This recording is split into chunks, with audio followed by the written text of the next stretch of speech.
Welcome to Patty's Aquatics. So today will be the start of my dirted, filterless fish room vlogs.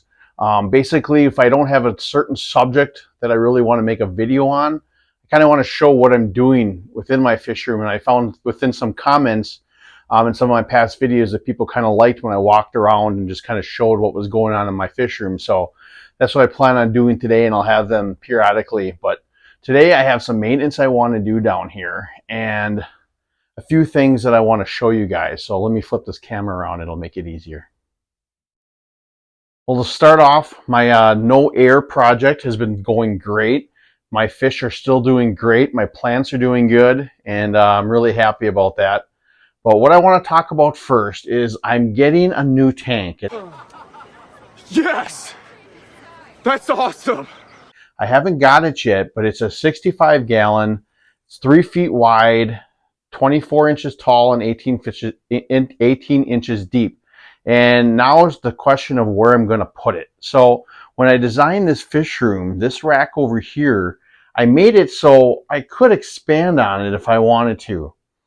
But there's a lot entailed with that. And I have a few options of what I want to do. One, it will, I think, just fit in this little cubby here. The problem of it is, though, I won't have a lot of room to work with. I mean, it'd probably go up to there, and I'm not going to have a lot of room to be able to do stuff with it and maintain it down there, which I don't like. But the other options are, which are my preferred option, but I don't know if I want to do it because it entails a lot, is I would have to drain all 3 of these tanks and drain them probably down to just about there, just enough for to be able to fish to survive in it, and then try to lift them off these racks onto the floor, and then recreate my racks up and make a double rack similar to this one, so that I could put the 65 gallon over here, probably that 20 gallon over here, and then make the top shelf and put the 20 long and the 10 gallon, and I would still have room for more tanks. And then I could leave this hexagon tank alone and it could stay right there. That's one option. Like I said, I'm not thrilled about having to try to take these all off of there with all that substrate in there. That scares me a little bit. Another safer option is I could, my top 2 29s here, drain them and try to slide them over to the edges. And then the 10 gallon, I'm not too worried about. I could drain down and lift, and that would fit in the middle of those two, which would open up a spot here. But to fit that 36 inch or the 3 foot long 65 gallon tank in there, I don't know if it's going to fit all in here with that slid down. So I still would maybe have to take this one down and add a little add-on rack to it. So I don't know what I'm going to do yet. Bottom line is the question. So if you guys have any interesting opinions or what you think I could do with it down here, let me know in the comments. The other thing I thought of is I wanted to maybe get rid of the pond and keep it outside for the summers and then build a rack here. But my wife loves the goldfish, and she forbid me from getting rid of this because she said it's the only thing she likes. The other option is maybe building something above this, but I don't know how to do that either because there's not a lot of room around the sides. So I'm not 100% sure, like I said, what I wanted to do with it. My plan is once I actually get it, then I'll kind of decide what I want to do. And in the end, I may wind up just putting it down there because it's going to be the safest option not to have to rearrange so many tanks. But we'll see, because I thought about even just trying to slide all these down to the very edge, how much room it would give me. But it's really not that much, and that's where I'm at with that. So a new tank coming in the future, just not sure what I'm going to do with it. Now, like I said, the no air thing's doing great, but today what we want to do is I need to do some maintenance, which includes getting rid of some of the duckweed on the surface. Now this one isn't too bad. This one has quite a bit. I like to try to remove that like once every week to every 2 weeks. The also thing I want to show is, if you've seen that no air video that I put out where I moved all the air stones and air pumps, I just noted in that the hair algae in my tanks have started to kind of, I wouldn't say dissipate, but they definitely are not really growing anymore. Now, this tank was a huge, huge hair algae tank, and it always grew big time up on top of those pieces of wood. And it's just not happening anymore. Now, the air stones happen to be back behind there, so I don't know if that oxidization from that was causing the air stone or the algae to really flourish. It still is thick at the bottom, but I'm liking it, to be honest with you. I had said in a few videos I contemplated redoing this tank a little bit and pulling all that algae out of there and removing this annibius plant and trimming it up and redoing it. But part of me might just keep it this way. I might still take this Anubias out because it's growing so tall and trim it down and put some stem plants in the back.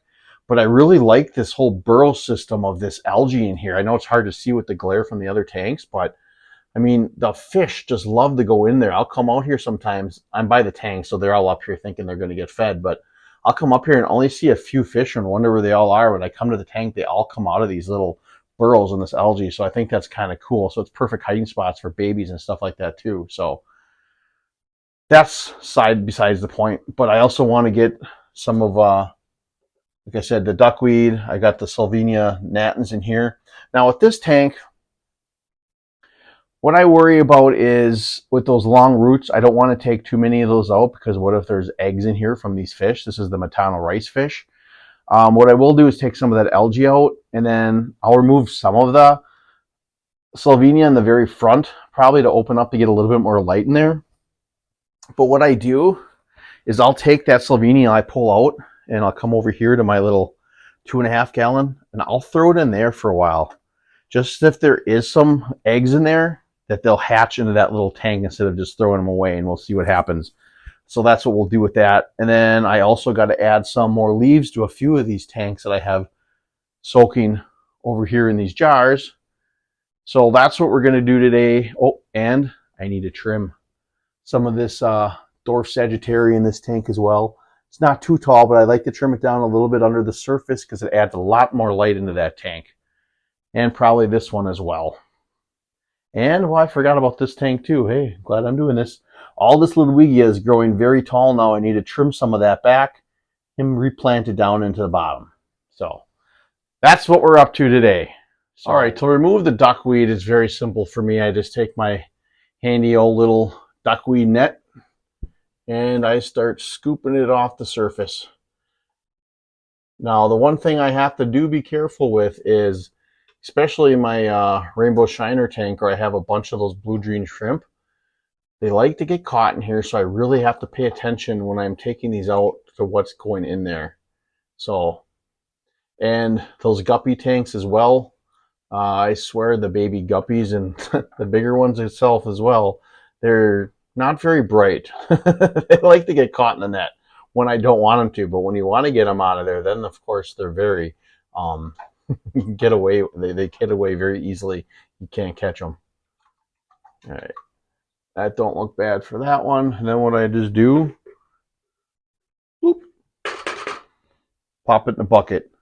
I'll go around to every tank and I'll get them out of there. And then what I do is I'll just kind of search through this, shake it around to make sure nothing living pops out. If not, I wind up chucking it. So that's what I'm going to do with all the tanks. Well, that's the duckweed I got out of those tanks. A little bit of guppy grass as well. And like I said, I'll sort through this a little bit and see if I see anything moving around before I toss it. Got as much of it out as I can. See, duckweed is a love-hate relationship with a lot of Aquarius. Some people absolutely despise it. I find it to be completely annoying at times, but it's very useful. So I take that over anything. I did remove a lot of the hair algae out of this tank as well, so we'll see, not from the bottom, but from up here, to see if it really makes a difference yet. Took some of the guppy grass out, and wait a minute, I didn't show you guys my new mug. My awesome cool mug from Chris over at Stubbs Aquatics. Now, he is such a great guy. I've had such a friendship formed with him over this whole YouTube thing. He nicely sent this to me, so I'm going to proudly display it within my fish room. And I'll put a little drop down, I don't know, either here or here. I don't know. I can never get which side straight right. But anyway, great guy. I highly recommend you go check out his channel. Has lots of kois and shabunkin goldfish, and he's a big barb guy. So Stubbs Aquatics, go check it out. Anyway, so what's up next? Next is we got to trim some of that dwarf sage in both these tanks, and then also trim some of this Ludwigia and replant it. Now, I have videos, I think at least 2 out, on how to trim this stuff. I'll put a link to one of my videos either here or here, like I said, because I can never get what side right. I'll always point, I put a link here and it's always on that side. Or if I put a link here, it's always on that side. I'm not very bright when it comes to rights or lefts when I'm looking at this camera and trying to figure it out. So anyway, I'll put a link over one of these sides, which you're probably seeing now. And then I'm going to trim these. And then I'm going to trim the Ludwigia. Trim, trim, trim, trim. And replant it. And I'll show you guys what it looks like after. Well, got that all trimmed. I like to get it a little below the surface. It gives more light to be able to hit down into the tank, which in turn gets more light to the bottom for the plants and also make those fish look even cooler. So yeah, that one's done. This one I got trimmed down too. I've got to top off the water yet here. All the ones I don't use covers for, I need to top off water yet too, which is just this one, my hexagon in the pond. The rest are fine. And then my 20 gallon with all this Ludwigia. What I do, it grows so thick at the surface. I left some of it. And then I'll go down and trim it and replant it. And what it does is it just grows higher. Then eventually you're just going to see all the roots down there with no leaves because it's not getting light down there.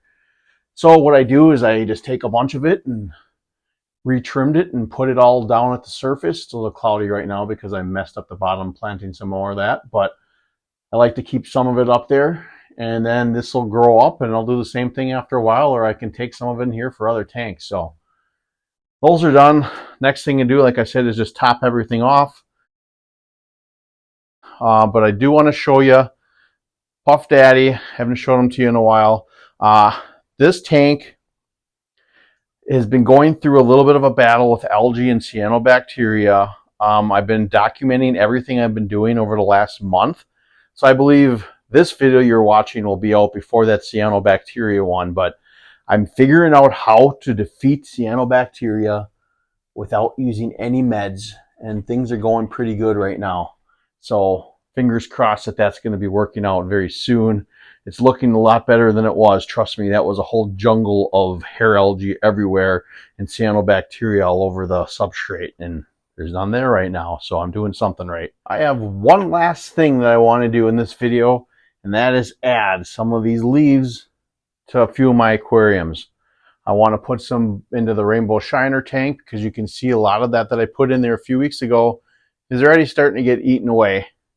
I want to put some in my white cloud minnow tank and put 1 or 2 down here in the Matano rice fish tank. I feel my swordtail tank, there's still enough leaf litter down there to supplement it, and this one as well. The snails really love it, which is fine. It's all food source. But, so that's what we'll do. Let me get some of those leaves out and I'll show you what I'm going to do. So I got one of the jars. I'm going to do is grab a couple of these leaves. Now I soaked these dry leaves into these containers with a little bit of the leftover stuff from my resurrection jars. So there are some little copeds and cyclops swimming around in them, and I have witnessed them. So they can be a little seeded with it. So what I'm going to do, I think I got 3 of them. I'm going to stick them in here. And so they needed a little assistance with my hands to get down there. It's a little high of a tank for me to reach in. So that's a few in there. That'll be plenty to last. I'm going to assume for probably at least a month or 2 because it's a hardwood leaf. So what we're going to do is grab a few more. I think I only got 1 more in here. So we'll stick that one down at the bottom.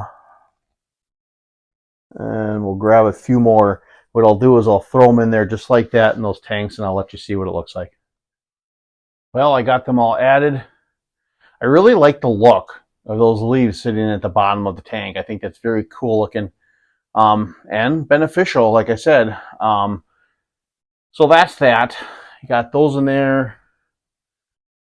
I have them at the bottom of this one, like I said, and you've seen this one. So I think that's going to wrap up this video. Well, I hope you enjoyed the video. It was my first walk around, kind of showing you guys what I'm doing on a week-to-week, bi-weekly basis of basically what I do in my fish room to maintain it.